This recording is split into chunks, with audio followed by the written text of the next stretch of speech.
They've spoken at the UN, they've sold out stadiums from Seoul to São Paulo, and they've topped the Billboard charts, all while singing almost entirely in Korean.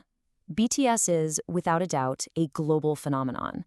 They're a group that didn't just join the game, they completely rewrote the rules of pop stardom.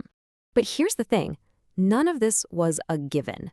They came from a small underdog agency, not one of the established giants of K-pop. So the real question is, how on earth did they pull it off? What's the secret sauce behind this absolutely unprecedented rise? Okay, let's really get into it. In this explainer, we're going to break down that exact blueprint. We'll look at the perfect storm of technology and culture they rode in on. We'll dive deep into the evolution of their music, explore the powerhouse combo of their story world and their fandom, and then we'll put it all together. First up, the perfect storm. Look, BTS didn't just appear out of thin air. Their debut in 2013 happened at the exact right moment, when technology and culture were shifting in a huge, huge way. Think about it. The 2010s were the decade of social media. Platforms like Twitter, YouTube, and Instagram were just blowing up right as BTS hit the scene. This timing was everything. It created a totally new way for artists to reach people all over the world without needing the traditional gatekeepers. And this is the key. Social media basically tore down the old walls. All of a sudden, you didn't need a massive record label or a huge PR machine to get your story out there. You could just talk to your fans. You could share behind-the-scenes stuff on YouTube, chat on Twitter, and build a real, genuine connection that the old media world just couldn't replicate. At the exact same time, there was this really fascinating cultural trend happening in storytelling called Seikaige. It started in Japan, and it's this idea where the very personal, intimate struggles of the characters are directly linked to these huge, world-altering events. This created an entire generation of fans who were hungry for deep stories that connected personal growth to universal ideas. It totally set the stage for a group whose personal journey could feel like it had global importance. Okay, so that's the stage. But now let's talk about the main event, the very heart of their appeal. The music. Because this was way more than just catchy pop songs. Their lyrics told an evolving story that millions of people saw themselves in. And you can actually track this story through 3 really clear phases. They kicked things off with rebellion, kind of pushing back against the system. Then they turned that focus inward to a message about self-love. And finally, they expanded it all outward to this big theme of global connection. Just listen to this. This is from their debut song, No More Dream. Right out of the gate, day one, they weren't singing about parties or cars. They were asking their entire generation a really sharp question, challenging the cookie-cutter dreams that society was pushing on them. I mean, their early songs were a direct shot at the intense pressure cooker of the Korean education system. They were talking straight to the kids who felt trapped, who were being told to just get a safe government job. They were the voice telling them to find their own dream, not someone else's. And then, things shifted. Their music took this really powerful turn inward. This line from Fake Love is the perfect example.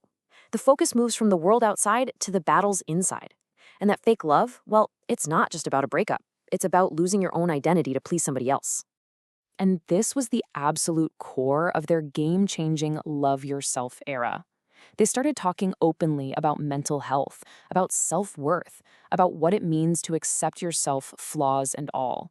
The message was revolutionary. Before you can truly love anyone else, you have to figure out how to love yourself. And that hit home for people everywhere. This brings us to their third phase, global connection. These lyrics from Life Goes On dropped right in the middle of the pandemic. They perfectly captured that feeling we all had, that sudden, shared experience of the world just stopping. And just like that, their music became a source of comfort for millions of us stuck in isolation. The message was so simple but so powerful. We're all going through this together. And even when it feels like everything is frozen, life does in fact go on. Their story had grown from me to us.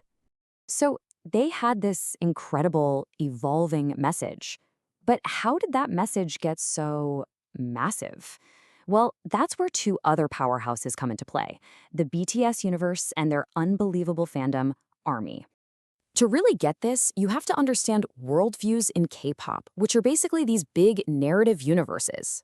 A lot of groups, like EXO for example, have worlds built on high fantasy, superpowers, alien planets, that kind of thing.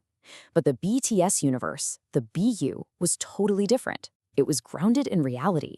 It was this complex, sprawling story about the very real, messy, painful parts of growing up.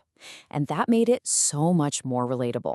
And then you have ARMY. Okay, this is not a passive fan base. We're talking about one of the most organized, effective fandoms in the history of music.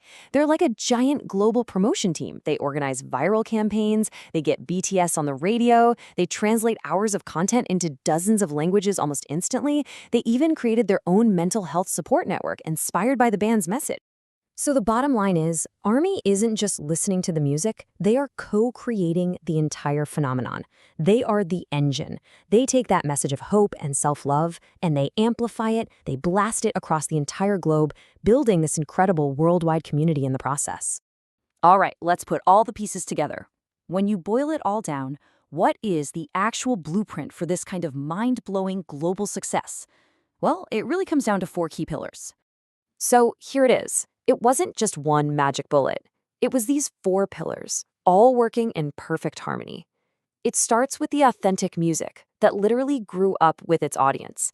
That message was delivered through smart marketing, using social media to build a real community. That community then became an active fandom, a global engine that supercharged everything the group did. And it all happened because of perfect timing. They showed up at the exact cultural moment that was ready for them. Take away any one of those pillars, and the whole thing might not have worked. Which brings us to the final big question. Is this a blueprint that other artists can follow? Is this a new formula for taking over the world? Or was BTS a true once-in-a-generation phenomenon, the absolute perfect group with the perfect message at the perfect moment in time? It's definitely something to think about.